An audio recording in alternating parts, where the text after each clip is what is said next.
Hi, and welcome to my first ever YouTube video. A little bit about me before I get into the video part. My name is Mary Rose. I'm 18. I just recently graduated high school in the spring. And when I realized that I wasn't going to be doing a whole lot this summer, I decided to do something that I've always wanted to do ever since I knew it was a thing that I could do, which is make a YouTube channel. I'm super excited. I'm going to be talking about books and movies and TV shows and that sort of stuff. So if that seems like something you're interested in, I don't know, stick around, I guess. So the book that I'm going to be talking about today is Eliza and Her Monsters by Francesca Zappia. This book follows the main character, Eliza, who in person is kind of a normal, boring high school senior, but online she is Lady Constellation, the creator of one of the most popular webcomics on the internet, Monstrous Sea. And this book follows the events of her senior year after one of the biggest fan fiction writers in the Monstrous Sea fandom moves to her high school. It also follows her getting closer and closer to the comic's end and what that means for her after it's done. I read this book, I think, first the summer before my freshman year of high school. 2017, it came out May of that year. I think I read it that summer. I don't really remember what month I read it, but I absolutely fell in love with it, and you can see my copy is a little beat up, very, very well loved, very well traveled, which I feel like just is a testament to how much I love this book. So, like I said, there's a lot that I love about this book. There's a lot of small, silly things that I enjoy that just make the book better. And then I also really enjoy some of its bigger themes about the internet and what it means to just make things, whether you put them out there in the world or not. And yeah, it's just been really special to me. So, the first little thing that this book does that I really enjoy is you get text conversations between a bunch of different characters, mostly between Eliza and her friends Emmy and Max.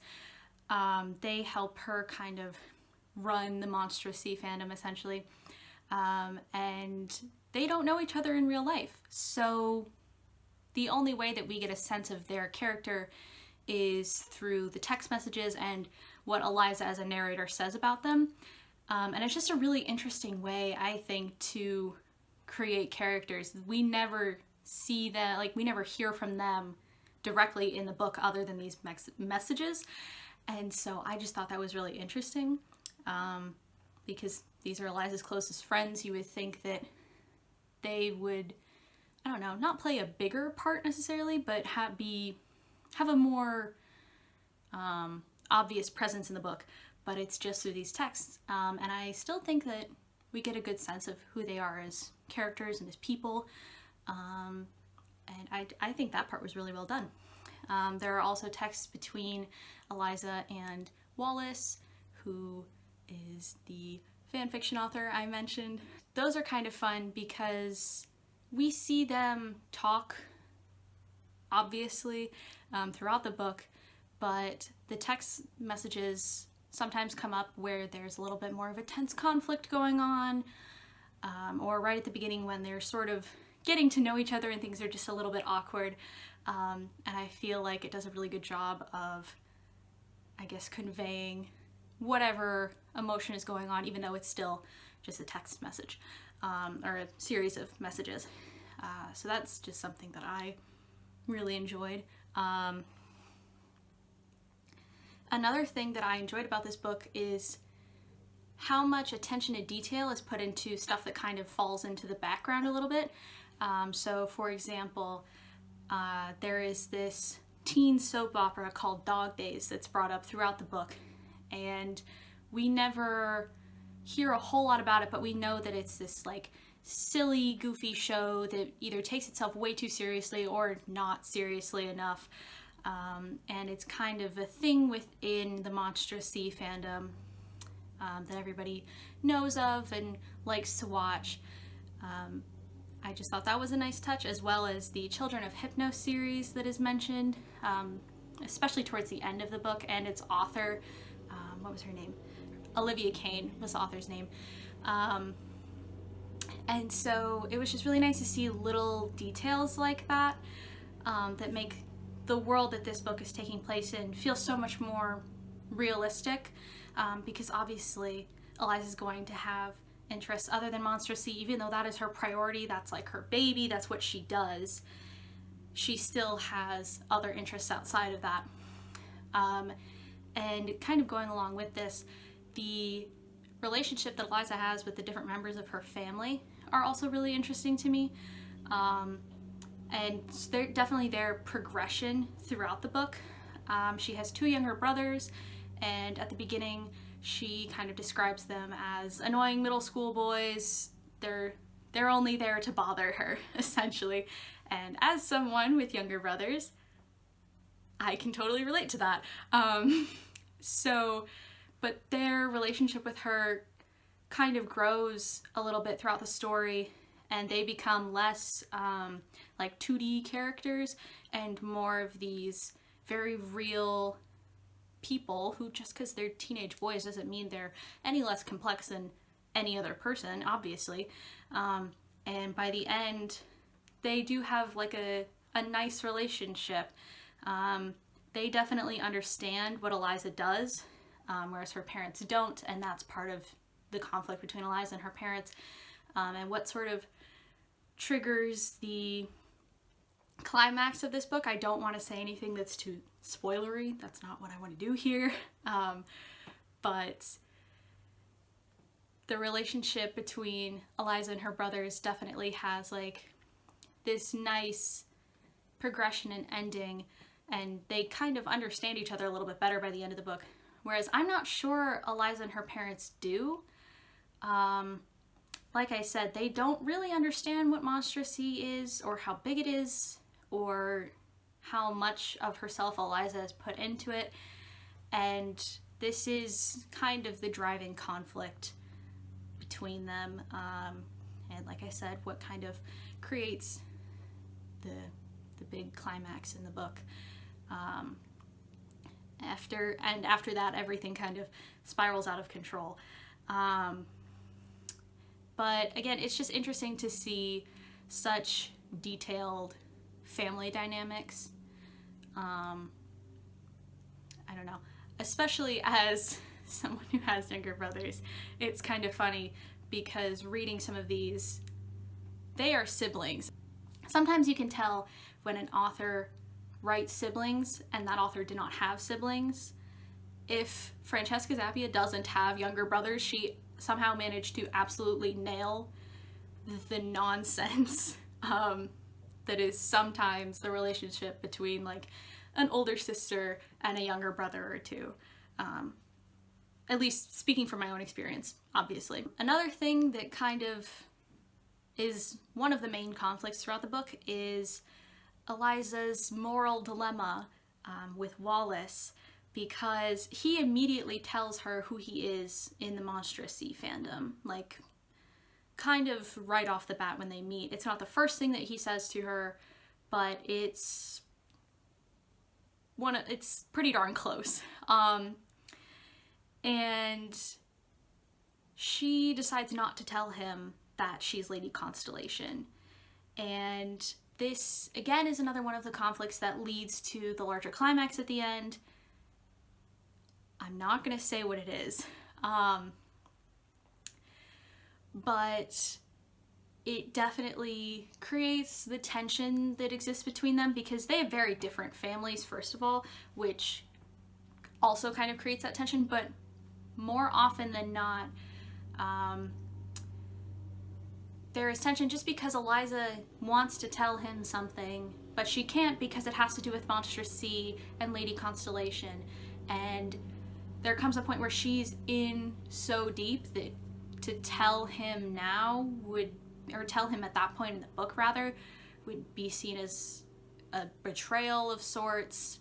This conflict and the conflict between Eliza and her parents and them kind of not understanding what she does, those two conflicts definitely push the story forward to its climax, and even after that, when everything sort of blows up. One of those conflicts does, though, the conflict between Eliza and Wallace definitely gets a nicer ending than the one between her parents. I kind of feel like the conflict between Eliza and her parents was really just left untouched, which there were a lot of other things going on, but it would have been nice to see some acknowledgement of all of that wrapping up, because towards the end I'm still not sure if Eliza, if Eliza's parents understand the gravity of what's going on. I would like to think that they do, though. So one of the, I guess, bigger things about this book that I really enjoyed was Well House Turn. And in the book, Well House Turn is this street in Eliza's town where there are just a lot of car accidents, and nothing is ever really done about it. It just continues to be a place where accidents happen, and there is sort of a big deal in terms of a memorial type of thing for those people who unfortunately passed away in a car accident on that street. And the way it's described is it's easy enough to not wreck when you're driving on that street in daylight, but at night, or if the roads are bad or something like that, it's almost, if it's dark outside or the roads are bad, it is honestly pretty easy to see how something so horrible could happen so quickly. And I feel like that's I'm gonna get really English teachery here, but I don't know, it's literally just how I chose to interpret this. But it's kind of, I guess, a little bit of a metaphor in terms of how there are times where it's really, really easy to just be fine. But if something's off or there's something up ahead that you can't see, it is very easy for things to spiral out of control, and that's exactly what happens in this book. For the most part, it's very easy for Eliza to see what's going on in her life, where she stands with the people around her, that sort of thing. And then there are these complications that start piling up, and eventually it veers out of control, and now she has to figure out how to kind of put herself back together and what that looks like. Which also brings me to another sort of overarching theme in this book, which is the idea, at the beginning, Eliza presents herself as like two different people, or she has like two alter egos, essentially. Eliza Merk, who she is in real life, who's kind of the boring, weird girl that no one at school talks to. They all kind of avoid her classmates do. She doesn't have very many friends. She is described as like a background character or a footnote in everyone's life, including her own. And then there's Lady Constellation, who is kind of like the queen of one of the biggest fandoms on the internet. She created an entire world from the ground up and has thousands of adoring fans. Clearly, Lady Constellation is better, right? Spoiler alert. No. Throughout the book, Eliza kind of comes to terms with the fact that it's okay that she's both of these things. One is not worse or better than the other, it's just who she is, and that's a good thing. So much of her identity is tied up in Monstrous Sea that she kind of almost is forced to take a step back and say, well, what am I without this? And she has to work to realize that that's still a good thing. Without Monstrous Sea, she's still a person. She's still a good person.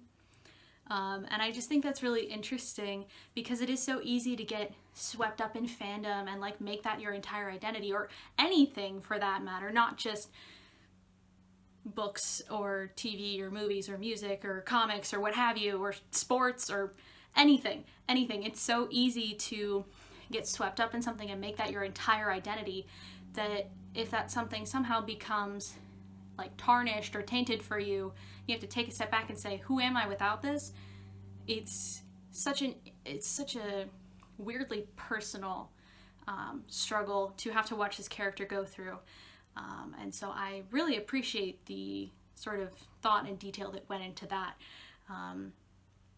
because it's very much a matter of like identity, and you aren't what you do necessarily, or you aren't what you enjoy, which I feel like is a weird thing to think about sometimes. So the last thing that this book talks about that I wanted to talk about was it's sort of picking apart of internet culture and being famous on the internet, and how as an online content creator especially, it's very easy to feel like you constantly have to be making things in order to appease your fan base, which is something that Eliza talks about a lot, because it's very obvious throughout the course of the book that Monstrosy isn't the fun thing that it used to be for her, especially as the comic comes to a close. It's very obvious that it's become more like work for her, which isn't necessarily the worst thing, but it's easier to do something when you're enjoying it and you're having fun, and that's very much not what's happening. It's stressing her out, it's causing problems in her relationships with the people around her, especially Wallace, and it's very interesting to see that side of internet fame, because I feel like we all sort of understand that being famous isn't what it's cracked up to be, but,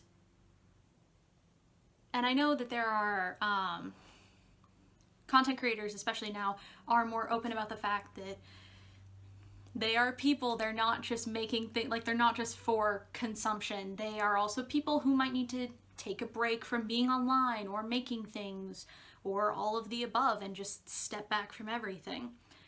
And this book does a really good job of talking about that and how it's not just necessarily an all of a sudden thing where you're like, okay, I'm done. It's a build up that eventually reaches a breaking point to where Eliza is done. She can't make herself keep working on Monstrosy. And it's interesting to see how that sort of builds and how it starts to impact other parts of her life, and eventually how she is able to come back. And I think that's really important, because it's almost like extreme burnout is what happened to Eliza, part of it anyway. And I feel like we've all sort of been feeling that burnout in the last year and a half, where we just feel like there's only so much we can do. We can't necessarily keep pushing ourselves the way that we have been, and at some point we need to stop. And this book does such a good job, in my opinion, of talking about that specifically, with regard to being online and being a content creator. And again, it makes it very personal almost. We understand Eliza's feelings towards her fans and towards what she's making, what got her where she is. And it deals with that idea of, well, you can't be ungrateful necessarily for what you have, but at the same time, there are different sets of problems that come with different circumstances. Just because you're famous on the internet and you are this really successful artist and author doesn't mean that you don't still have issues going on mentally in the real world, etc. So that was absolutely one of my favorite things about this book, just because I feel like there aren't many books that delve into this, at least that I know of.